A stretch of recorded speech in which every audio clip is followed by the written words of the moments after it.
Ce qui signifie que le volume de la solution que vous voulez préparer vaut le volume de la fiole jaugée, c'est-à-dire 50 ml. Ce qui vous manque pour pouvoir préparer cette solution, ce n'est donc pas le volume de solution, mais vous allez avoir besoin de prendre une certaine quantité de permanganate de potassium pour fabriquer cette solution. Il vous manque donc la masse de permanganate de potassium, puisque c'est ce que nous avons vu dans le chapitre 10. Vous connaissez parfaitement le volume de solution, et qu'est-ce que vous connaissez d'autre qui peut faire le lien entre ces deux grandeurs littérales? Eh bien, c'est la donnée du sujet, la concentration massique en permanganate de potassium. Cette concentration massique est elle aussi parfaitement connue. Et vous avez appris dans votre cours qu'elle était égale, attention à bien compléter avec des notations très claires, la masse du permanganate de potassium divisé par le volume de la solution. Vous vous retrouvez ainsi avec deux grandeurs parfaitement connues dans cette formule et une dernière grandeur qui vous fait défaut, mais ça tombe bien, c'est celle que vous recherchez, qui est la masse de permanganate de potassium. Vous commencez ce protocole par calculer les quantités nécessaires, puisqu'il vous en manquait une.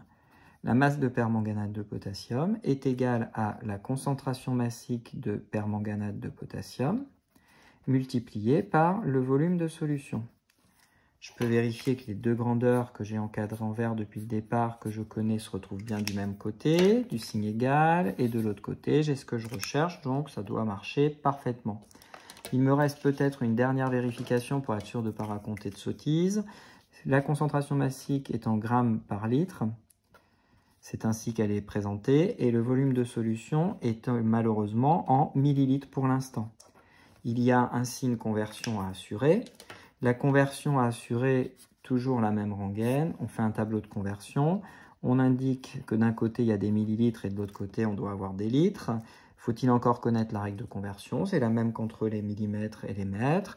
Ainsi, 1 millilitre est égal très précisément à 1,00 fois 10 puissance moins 3 litres. J'ai un volume dont je sais que la valeur c'est 50,0 millilitres, 3 chiffres significatifs. Cela me donnera 50,0 multiplié par 10 puissance moins 3 litres. Je n'ai plus qu'à prendre cette valeur pour le volume, 50,0 multiplié par 10 puissance moins 3, multiplié par une concentration massique dont la valeur est 0,200. Je sais bien entendu que cela signifie 0,2 fois 50, ça fait exactement 10. Cela nous donne une concentration à 1,00 fois 10 puissance moins 2. Pardon, ce n'est pas une concentration, mais grammes.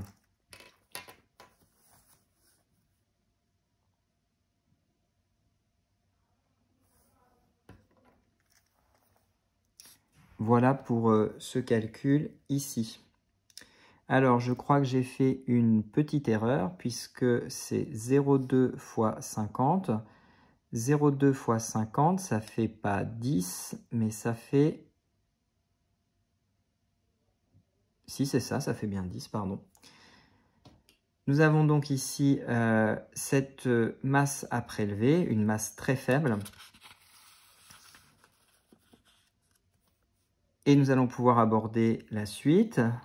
La conséquence de ce calcul, c'est de commencer notre protocole. Il va falloir prélever précisément cette masse.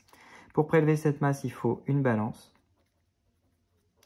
plus une coupelle que vous avez posée dessus. Ensuite, deuxième étape, prélever la masse voulue à l'aide d'une spatule. Si vous faites ça, vous avez oublié un point essentiel, c'est que lorsque la coupelle est posée sur la balance, il faut impérativement tarer cette dernière avec la coupelle vide avant de passer à l'étape suivante. Une fois que vous avez réalisé ceci, vous devez transvaser dans la fiole jaugée, et comme vous connaissez la le volume que peut accueillir cette fiole jaugée, vous le citez. Vous devez toujours être précis sur le matériel. Donc dans la fiole jaugée de 50,0 ml. Vous devez rincer la coupelle avec de l'eau distillée qui va être versée dans la fiole jaugée. Mais en attendant, vous devez commencer par, du moins pas en attendant, mais vous n'avez pas besoin de noter cette étape, elle se fait d'elle-même. Par contre, vous devez ajouter au solide que vous avez transvasé dans la fiole jaugée de l'eau distillée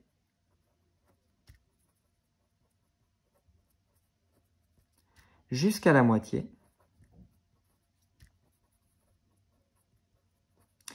Et vous finissez par agiter.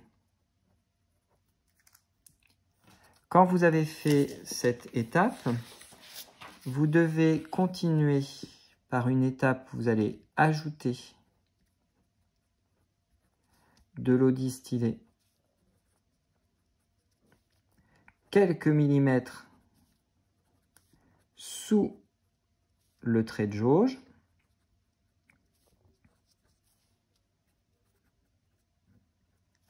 Et vous allez finir par agiter. Les deux premières étapes, je vous rappelle que vous prenez votre fiole jaugée par le col, vous mettez le pouce sur le bouchon, je vous rappelle ou je vous l'indique plutôt. Si je tourne ma main pour que vous puissiez voir ce qu'il faut faire, ça veut dire que vous tenez le col de la fiole jaugée comme ceci avec le pouce sur le bouchon.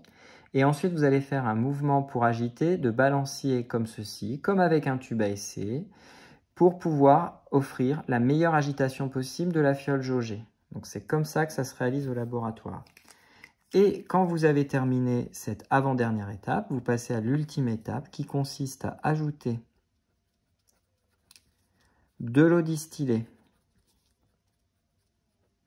que vous avez préalablement versée dans un bécher avec une pipette dite Pasteur.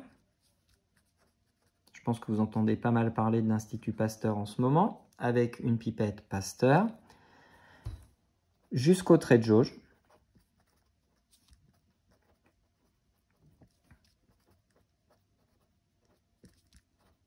Vous devez donc tenir votre fiole jaugée par deux doigts juste en haut, avoir le trait de jauge au niveau des yeux et la pipette Pasteur, on l'utilise en faisant glisser le liquide le long du col de verrerie. Cela permet d'avoir une montée très progressive du niveau du liquide et bien sûr jusqu'au trait de jauge. Et lorsque vous avez fini, vous faites une dernière agitation. Pour cette dernière agitation, vous prenez votre fiole jaugée toujours de la même façon par le col, vous mettez le pouce sur le bouchon.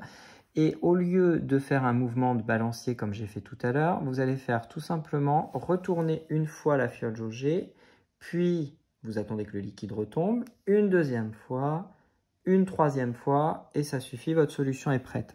La raison pour laquelle vous n'allez pas faire le mouvement de balancier à la fin, c'est parce qu'il y a très peu d'air qui reste dans la fiole jaugée, par conséquent il y a très peu de place pour que le liquide puisse s'agiter. Vous avez alors terminé convenablement votre solution, vous pouvez être fier de vous. Question 7, après validation par l'enseignant, évidemment, j'aurais beau valider ce protocole, vous ne pouvez pas le réaliser pour l'instant. Et nous pouvons passer maintenant au petit 2, préparation de solution aqueuse de permanganate de potassium par dilution. Question 8, proposer un protocole complet permettant de réaliser la solution aqueuse demandée. Alors attention, cette fois-ci, puisqu'on vous dit qu'on a une solution de départ dont la concentration massique vaut 0,200 g par litre, solution de départ en termes consacrés, ça s'appelle une solution mère. Je vais donc pouvoir faire le tour des données que je connais. J'ai une concentration massique en KMNO4 0 qui correspond à la solution mère. Quand on prépare une solution aqueuse par, et cette valeur est parfaitement connue, quand on prépare une solution aqueuse par dilution, comme c'est indiqué, il faut prendre un certain volume de solution mère. J'ai un volume de solution, et je précise bien que c'est de la mère dont je parle, qui pour l'instant est malheureusement inconnu. Par contre, si je regarde bien mon matériel, je sais qu'il faudra que j'utilise peut-être une pipette jaugée de 5 ml, une pipette jaugée de 10 ml, une pipette graduée de 5 ml, une pipette jaugée de 10 ml. Mais ce n'est pas dans ce matériel que se prépare une solution aqueuse, c'est toujours dans la fiole jaugée. Je regarde et je n'en ai qu'une. Et ce qui veut dire que la solution fille, vous connaissez parfaitement son volume.